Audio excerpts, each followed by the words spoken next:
Sí, regresamos, estamos hablando de Donald Trump, sus últimas medidas, y acá en el debate que se genera o también en la discusión que hay en medio de nuestro programa, vamos reflexionando sobre la posibilidad de que en algún momento esto solamente sean medidas coyunturales para generar cierto show. No olvidemos que este hombre viene de la televisión también. Él ha tenido uno de los reality shows más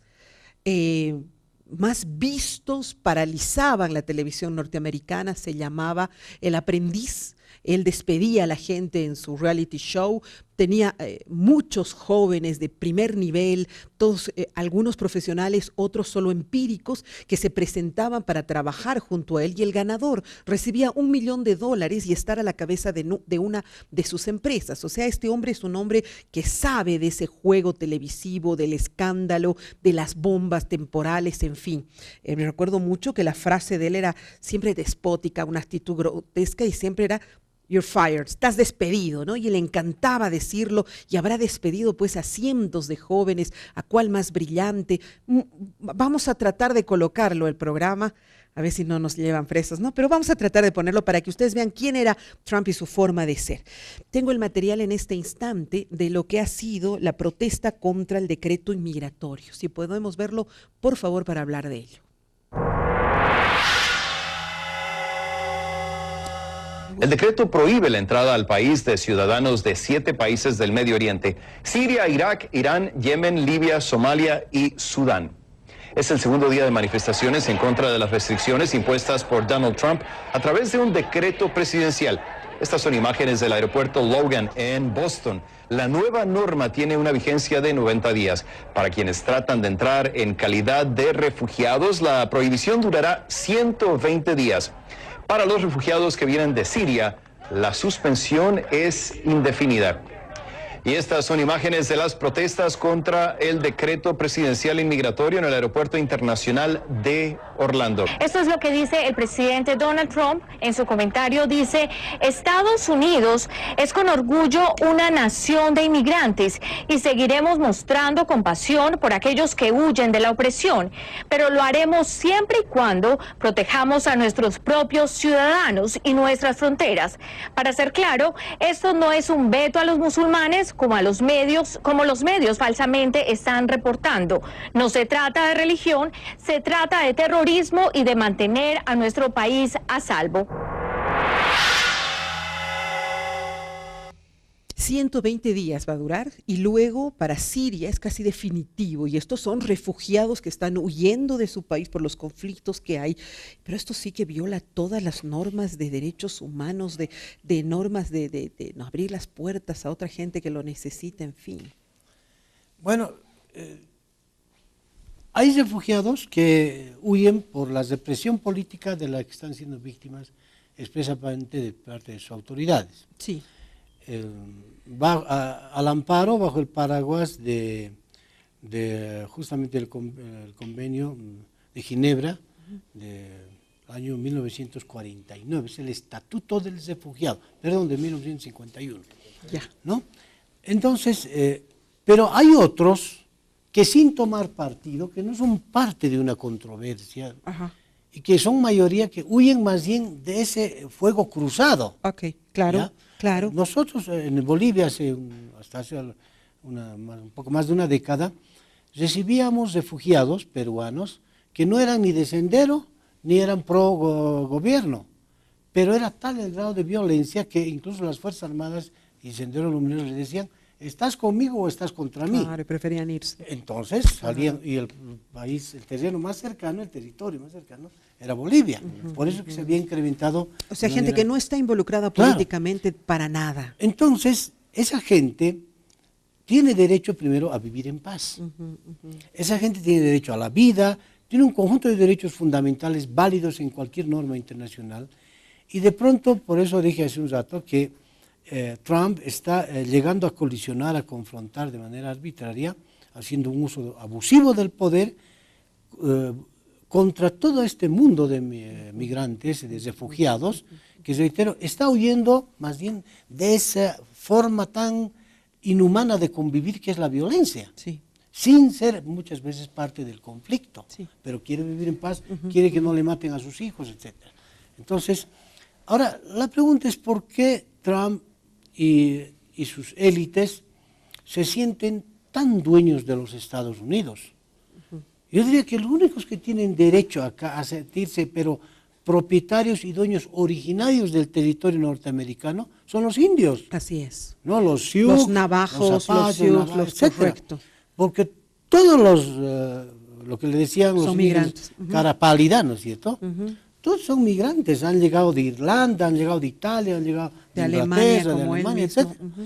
Estados Unidos es un conglomerado de migrantes. Correcto. Y los únicos, reitero, habitantes originarios son los pueblos indígenas. A los cuales tienen en guetos, en realidad, claro, que hoy día reservaciones. Los famosos reservas. Entonces, si partimos de ese análisis, ¿no es cierto?, no hay ni siquiera un respaldo ético, moral en lo que está haciendo el señor Trump. Ok, la misma pregunta, por favor, Franco. ¿Cómo ves este exceso? Hay gente, por ejemplo, habían 2 ancianos en el aeropuerto de Francia que estaban queriendo volver simplemente, que ya tenían todos los papeles, es gente que tiene residencia, las visas, todo, y se les prohibió el ingreso.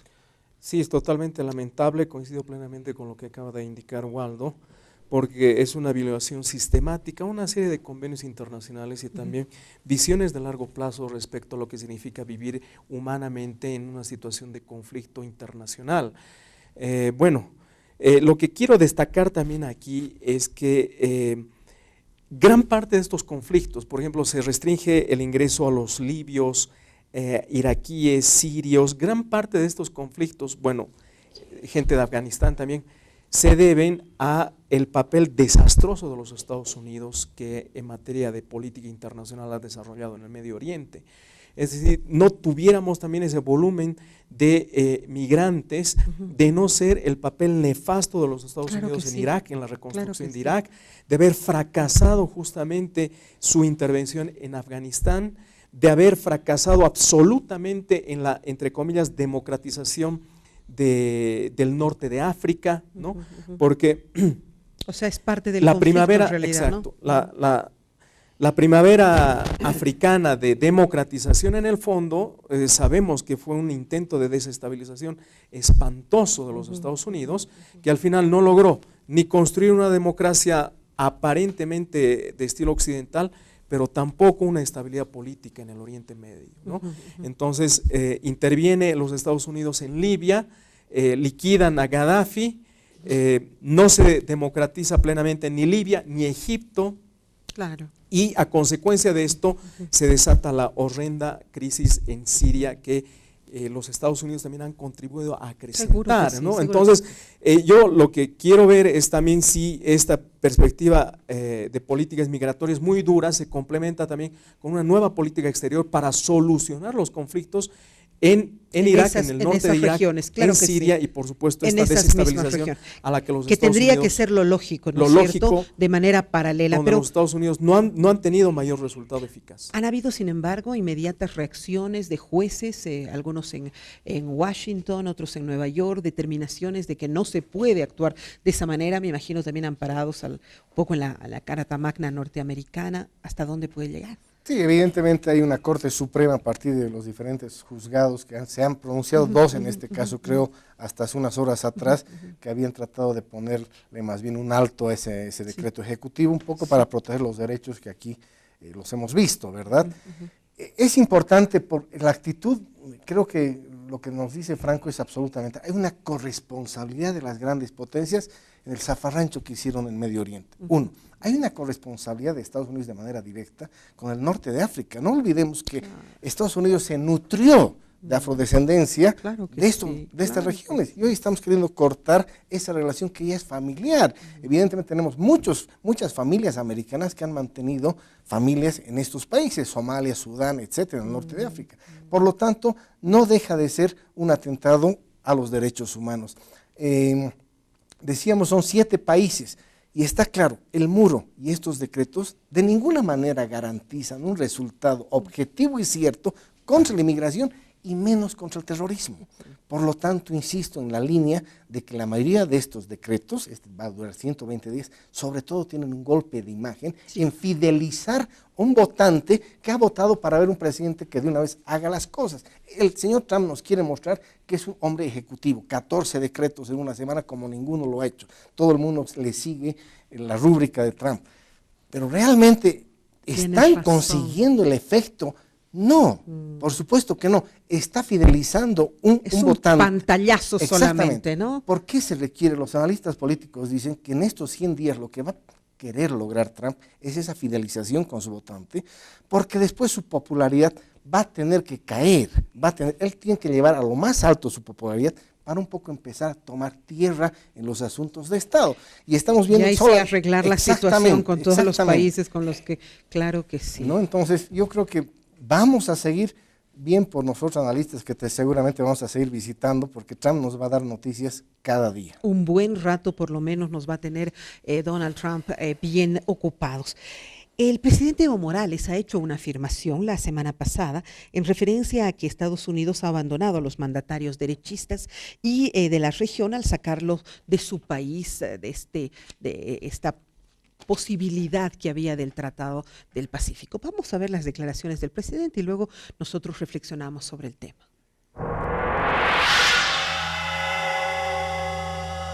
Imagínense quiénes estaban con Alianza del Pacífico. Ahora se sienten abandonados por el nuevo presidente de Estados Unidos. No tienen programa, no tienen líder, no tienen rumbo, ni tienen principios. Ha fracasado el modelo neoliberal, por tanto ha fracasado el capitalismo. La globalización ha enterrado ese modelo neoliberal.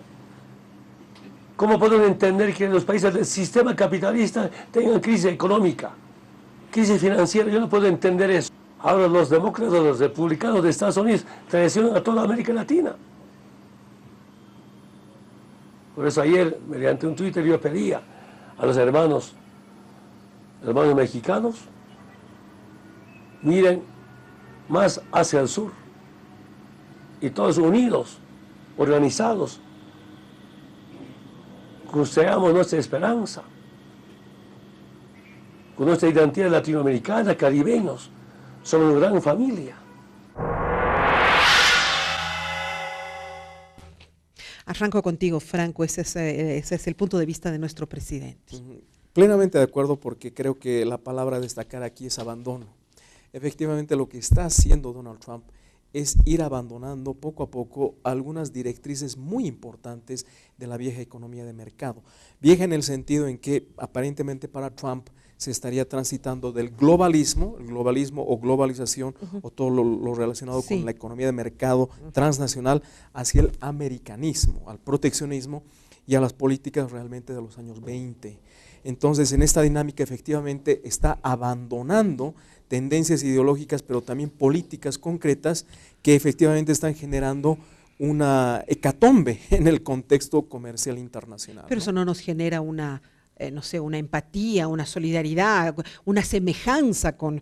Hay semejanza, porque en gran medida, como te digo, hay propuestas de la izquierda, incluso dentro del mismo MAS, que estaban pensando precisamente cómo desengancharse de lo que significaban los grandes acuerdos comerciales del TLC, ¿no?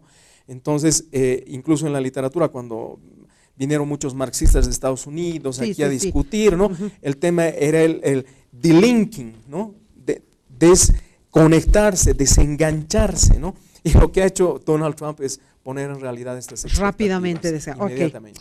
Interesante. ¿Qué dices, Waldo, desde tu percepción? ¿Qué opinas sobre las afirmaciones de nuestro presidente? Bueno, ¿se acuerdan ustedes de esa vieja doctrina, la doctrina Monroe, ¿no? América para los americanos? Claro. Da la impresión de que él quisiera volver a aquello, ¿no? Es decir, que Estados Unidos sea el eje articulador de la economía mundial en relación con Europa y en relación con Latinoamérica. Por lo menos esa es la impresión. O sea, hoy día no podemos dar conceptos fijos porque lo que diga Trump de aquí a 3, 4 meses, 6 meses puede también cambiar. Entonces, sin embargo, en este momento Trump debe ignorar cuál es la capital de Bolivia, por ejemplo, o la capital del Ecuador. Es Por decir, lo general en Estados Unidos a la gente le tienes que decir, ¿de dónde eres? Te preguntan, le dices, de Sudamérica, Bolivia, Sudamérica. Claro. Porque te preguntan, ¿Bolivia en el África? No, Sí. no ubican, menos el Trump. entonces, había una candidata a la vicepresidenta que pensaba que Paraguay y Uruguay eran una misma cosa. ¿Me entiende? Qué Entonces, horror, somos nada. creo que era la candidata a vicepresidenta del Partido Republicano. Entonces, el tema es, pero en este momento, para el gobierno de Trump, no es prioridad Latinoamérica, eso quiero No, que se sin entienda. duda, O sea, sí, sí, su sí. atención, su preocupación está en otro lado. Pero en algún momento tiene que lanzar la mirada. Ahora, lo que sí en el caso de Bolivia, nosotros, si hay algo importante que se debe reivindicar en el discurso del gobierno, es la exigencia de una relación horizontal y una relación digna. O sea, Sí. ¿es necesaria una relación con Estados Unidos? Sí, pero esa relación no debe ser como en otras épocas, ¿no?, de absoluta subordinación, donde hasta ellos nombraban los ministros. Y también yo destaco el hecho de que nosotros ya habíamos roto antes este Tratado de Libre Comercio, ya lo habíamos roto antes. ¿Cómo hubiera sido si se rompía en este momento? Igual iba a romperse. De repente con un poquito más de, no sé, de respeto, de autorrespeto, lo hemos hecho antes. Sí, se han afectado muchas empresas, ahí tenemos una Enatex quebrada, es cierto, pero eso iba a suceder tarde o temprano. De repente con un poquito más de dignidad, se ha roto antes que tarde. Y para cerrar, por favor. Bueno, yo creo que estamos viendo un gobierno americano por primera vez de tintes populistas. Tenemos que verlo así. Cierto, eso es verdad. De tintes populistas. El discurso es una cosa, pero no creo en este momento que haya un solo gobierno en este planeta que más allá del discurso de derecha e izquierda, donde tú quieras, se pueda abstraer de la realidad de la globalización. Sí. Es una realidad que especialmente en el flujo comercial es casi imposible. Y lo vamos a ver. Tú, decía el presidente, que Estados Unidos abandona al salir de TPP. El TPP no estaba en vigor. Fue una estrategia de Obama por ganar un espacio en un espacio que generaba el 40% del comercio internacional. Correcto, con 800 millones de habitantes, 4 regiones del mundo, y que quería justamente, ¿no?, de manera premeditada evitar que China fundamente. La dependencia comercial que tiene Estados Unidos con el mundo es de niveles inimaginables. Por lo tanto, si hay una economía que no puede mirarse solo hacia adentro, es la americana. La dependencia que tiene con China, Canadá, como decía Franco, México, para decirte los 3 principales socios de ida y de vuelta. Es decir, es absoluto. Es absoluto. Yo quisiera que alguien me explique cómo la va a hacer este señor para tener realmente coherencia esta vez. Todo comamos americano, produzcamos americano. Hoy en día, en este momento, es imposible. Acá estoy con una camisa que esta mañana veía que es Calvin Klein, la he comprado allá, pero a este lado la encuentro aquí, hecho en Vietnam. O sea, es así. Y te ha costado 50 y cuando la hagan 100, sí, pero cuando la hagan en Estados Unidos te va a costar 200. ¿Quién va a pagar esa diferencia? El ciudadano que votó por Trump. Y ya, yo creo que es un poquito engañar, pero reitero, probablemente esto todo sea como un juego televisivo donde vas a pantallar, mostrar una realidad, pero hay otra muy, muy fuerte y en la que hay que aterrizar tarde o temprano y ahí estaremos nosotros. Gracias, Franco, ha sido un gusto tenerte en el programa. Waldo, como siempre, igualmente, un placer. Gracias. Álvaro, de la placer misma mío. Permítanme, por favor, cerrar el programa con este material que el día de ayer nos ha llegado. Obviamente, esos nacionalismos son naturales, empiezan a generarse y México ya los está empezando a generar. Dicen que no hay nada mejor para una estrategia psicológica social de un país que encontrarle un enemigo. Cuando le encuentras un enemigo, de manera total, aglutinas a tu pueblo. Y miren cómo están trabajando los mexicanos, un poquito por recuperar algo de dignidad que de repente se les ha perdido en este periodo. Nos vamos con este material. Un abrazo, hasta la próxima.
México.